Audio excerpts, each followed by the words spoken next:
ጤና ይስጥልን። ይህ የአዲስ አድማስ ማራኪ ሰዓት ነው። በዚህ ሰዓት ከመጽሐፍትና ከህትመት ውጤቶች የመረጥናቸውን ማራኪ አንቀጾች እናጋራችኋለን።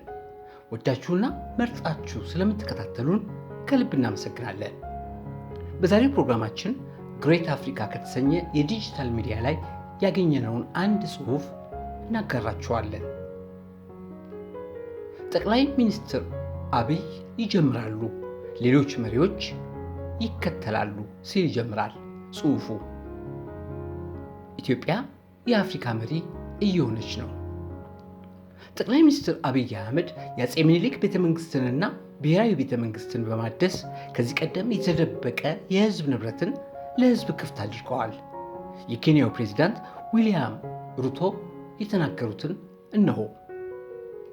ጠቅላይ ሚኒስትር አብይ አህመድ የወንዞች ዳር ልማትን ሲጀምሩ የኬንያው ፕሬዝዳንት ዊልያም ሩቶ አርአያቸውን ተከትለው የወንዞች ዳር ልማት አስጀምረዋል። ጠቅላይ ሚኒስትር አብይ አህመድ የኮሪደር ልማትን ከጀመሩ በኋላ የኬንያ፣ የሶማሊያ፣ የደቡብ አፍሪካና የጋና ፕሬዝዳንቶች እንዲሁ አድርገዋል። ጠቅላይ ሚኒስትር አብይ አህመድ አረንጓዴ አሻራቸውን በጀመሩበት ወቅት የኬንያ፣ የሩዋንዳ፣ የኡጋንዳና የናይጄሪያ ፕሬዝዳንቶች ይህንኑ መንገድ ተከትለዋል።